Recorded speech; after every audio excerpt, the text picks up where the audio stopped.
introduce yourself and CATA, I guess, and looking at how the creative art therapy differs from the traditional sort of talk-based therapy that we're familiar with, particularly when working with children facing those life-limiting conditions. Hi everyone, and thanks for sticking it out. It is 4:30 on a Friday, so thank you. My name is Caroline. I am a drama therapist. According to my boys, I'm a bit of a drama queen, but I'm a drama therapist, and Creative Art Therapy Australia was born 16 years ago, and it was a response to disaster relief in Victoria, and I founded it on my own, and I started this journey for 3 years on my own, and now it's an organisation that is governed by a board, an associate board, and we have up to 20 creative art therapists that work in our organisation, and we are Victorian based. And I guess I'd like to start with the idea of what is a creative art therapist and what is the difference between a creative art therapist and a psychologist, for example, your question. So they both have strong shared foundations. They're university trained. There is a lot of hours invested in working in clinical settings. So, for example, I invested 840 hours in clinical settings across hospitals, hospices. I was involved in palliative care, and that was the clinical practice that I had to get involved in order to get my degree. So very, very similar to a psychologist. Both industries, we need a really big upkeep on our professional development. We do sit alongside human beings. So when we are narrating and sharing stories, I like to say that both professions, we kind of have a well in front of us. And when we sit with people and we talk about their trauma or adverse experience or wherever it is that we're going, that well, we start to take from the well. We keep taking from the well. So when we sit alongside other people, we need supervision. We need to be counselled in order to hold others in counsel. So that's really important. So that's another shared foundation, is that we must be supervised. We must have group supervision, and that's on a yearly basis. So when we talk about both industries, we're answerable to peak bodies. So all of that is necessary for us to be able to sit in clinical settings and work alongside human beings who are facing whatever trauma and whatever level that it sits at. So that's the shared foundation. But the difference is that when we sit with a psychologist, and this is generally speaking, we are yes, generally speaking, yes, because we have various tools in our toolboxes, right? But when we sit in dialogue with a psychologist, we're really looking at our voice box, and it's the talking and it's the narrative that comes out from our headspace, right? So there's a question being asked and we're answering to that question. And in that dialogue, we're actually working through a problem. But when we sit with a creative art therapist, yes, we're in dialogue, but additional to our toolbox is creativity. So a lot of people will say, oh, I can't draw, or I don't perform.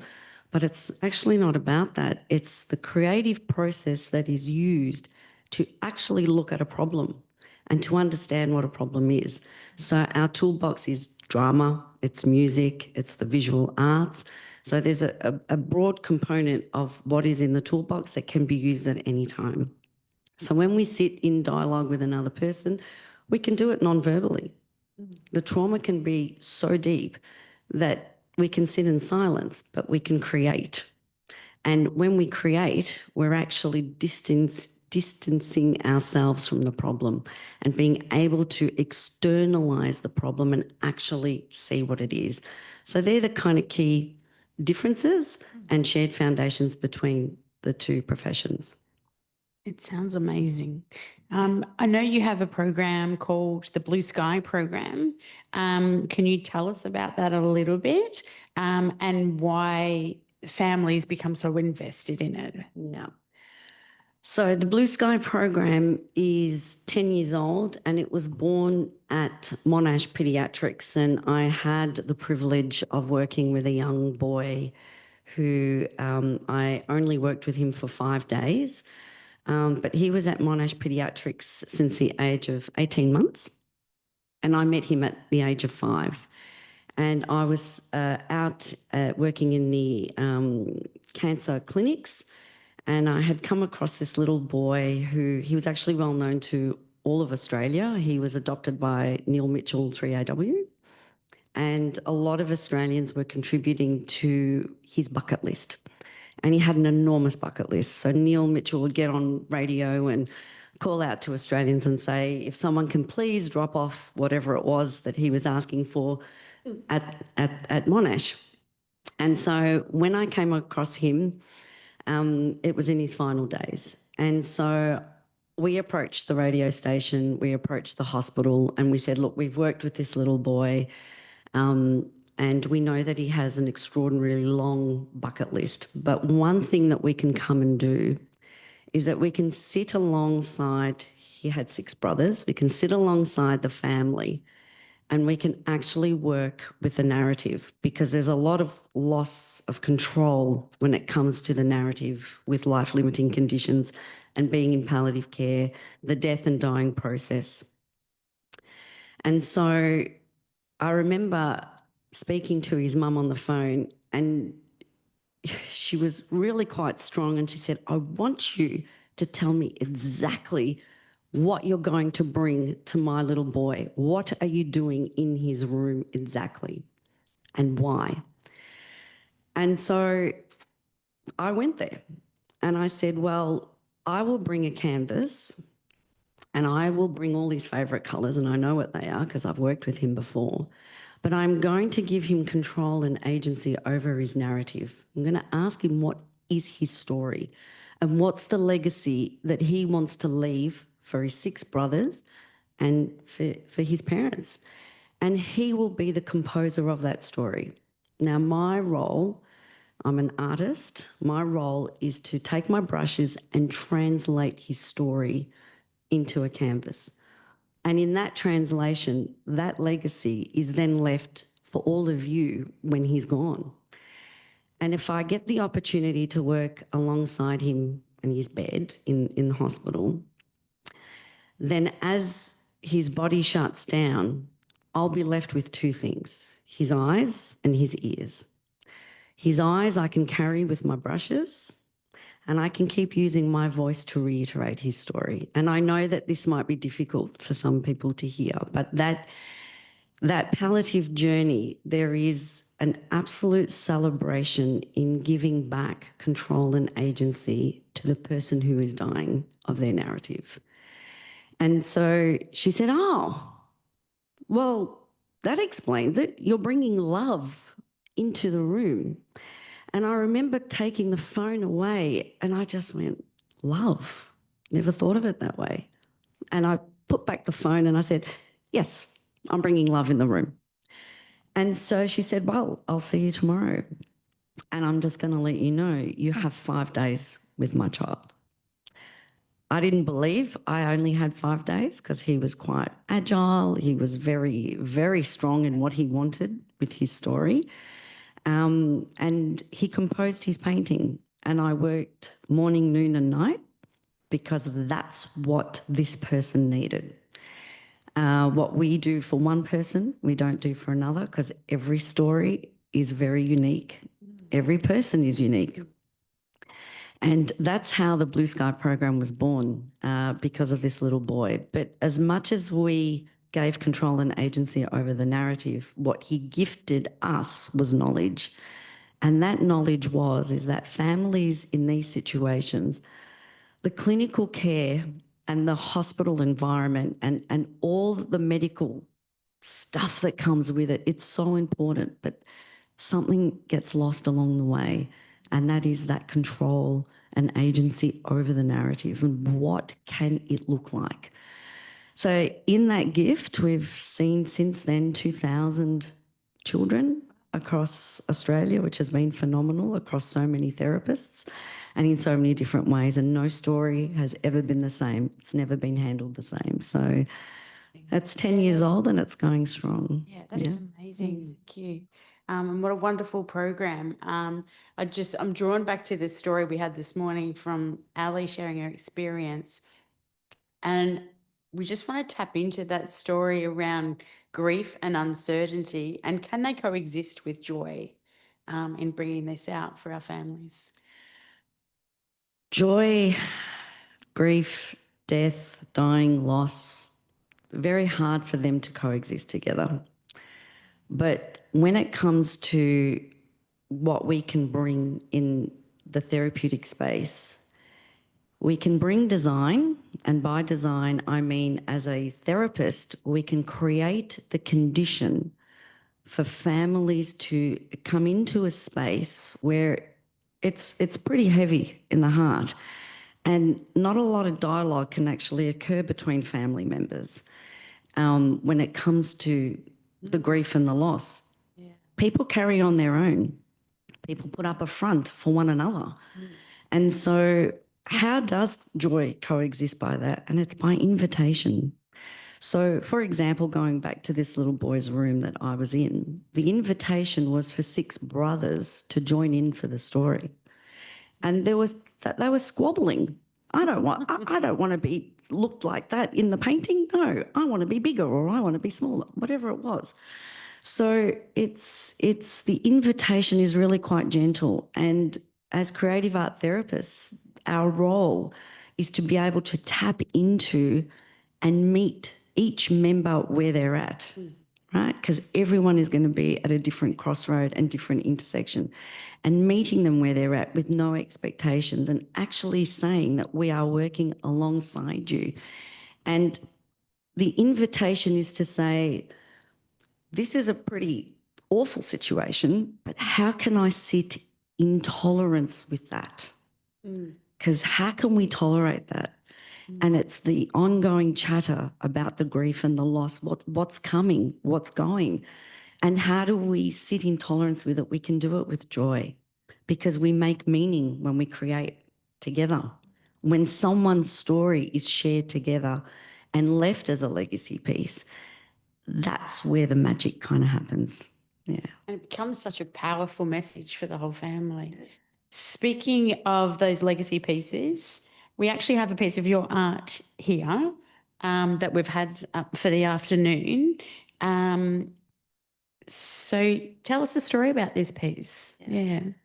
Thank you for having the artwork up for the afternoon. I wasn't expecting that, so thank you so much. I was sitting in the audience looking at my artwork. This is I wanted to bring a piece in to demonstrate what it could possibly look like. So myself as an art therapist working in palliative care, what I do in the therapeutic space will not be what anyone else will do. So I'm also known as the third-hand artist. There is a lot of literature about the third-hand artist, which is sitting alongside someone who is dying and telling their story through the third hand. So I am the third hand. And this was a 14-year-old girl who I spent 9 hours with. So this painting is 9 hours old. And she was 14 at the time, and her background was she was Greek, and her sister and herself and myself were the only ones allowed in the room. She actually asked her parents not to be part of this process. So there was a lot of respect given by her family, her parents, for the 3 of us to be on our own. And I don't know if any of you are familiar with Gustav Klimt's famous painting, The Kiss, and if not, do Google it, because this is the image I'm left with. And this young girl was always cold, so she was in bed with a beanie all the time, always wrapped up in blankets, and her sister would come along and lie on top of her and copy her with a beanie and a blanket, and they were always wrapped together, laughing and giggling. And the story that I had to translate was, what would it be like for me to reach womanhood? She knew she wasn't going to reach that. And so they giggled and laughed a lot and said, wouldn't it be funny if we gave this painting back to mum and dad when you were to reach womanhood? So I had to keep this painting under lock and key for 6 years. So it's the first time it's surfaced after 6 years, and it is ready to journey its way home to mum and dad. And before it goes there, I stopped painting after 9 hours because I honoured her death. And I will pick up my brushes again to continue. What would it be like to go into womanhood? She had no hair. She had long hair before she lost her hair with chemo. And being Greek, this was my translation of what she could possibly look like. So the question begging for me is, how do I come back into this family? Yeah, yes. So it's not the knock on the door. Hello, do you remember me from 6 years ago? Here's a legacy piece from your daughter. No, it's a knock on the door and it's an invitation. And it's the invitation into womanhood. And I will complete this piece and it will journey home soon. Mm-hmm. But here is an example of how the Blue Sky program can work with families. And like I said, what has been done in this family will not be executed again for another. Yeah. That is an amazing story. Thank you so much for sharing. It's much your journey as well, as an artist, to be able to bring that to life. So that's absolutely incredible. Thank you so much for sharing that with us. Do we have any questions? I know that this is probably, I just think we have so many families. I know that their children are quite artistic or creative. We've got Timmy, who's well into his music, and another young family where dancing is that modality. So what are the other modalities, or it's very easy for us to see the art and now have that story, but how would other artists or other modalities work in with this concept? Yeah. Great question. So what I find with our art therapists is they mix the modalities, right? So me being a drama therapist and what is the narrative when we get up in our body and we actually externalize through our body and through movement. But before I do that, we might be doing art pieces and actually spilling out into mess and chaos, which is kind of what's going on up here anyway. But we're able to distance ourselves from it and actually see the perspective of what is going on. So it can be quite varied and quite mixed. Some people just want music therapy. They just want to close their eyes and listen and participate in that way. So really, the participation level is quite up to the person and the families that are engaging. It can be mixed between music and drama, dance and movement, big art, small art. Just depends on where the family is at. And if we find the voices are small, then we do small art. And we grow and we grow the art until it's just so huge and the whole body's involved. Sometimes it's so big, there's so much anger. Let's get it out and let's do big art.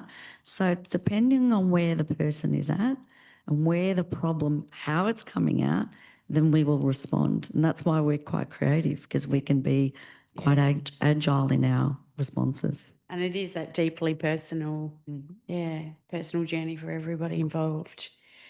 Thank you so much. Thank you for having me. For coming here today.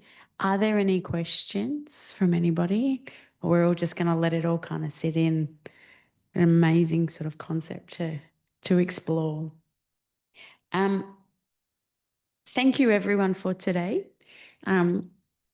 If you would like, we've got down here that just to have a bit of a moment to sink in everything that we've taken in today and that we've listened to, and just allow everyone to sort of close off. Are you okay to do that for us? Yeah, absolutely. Beautiful. And I just want to finish off and say that, you know, life's a conversation, and, you know, if any of this resonates with you, do come and have a conversation with us and come and ask us a lot of questions and see how we actually do things.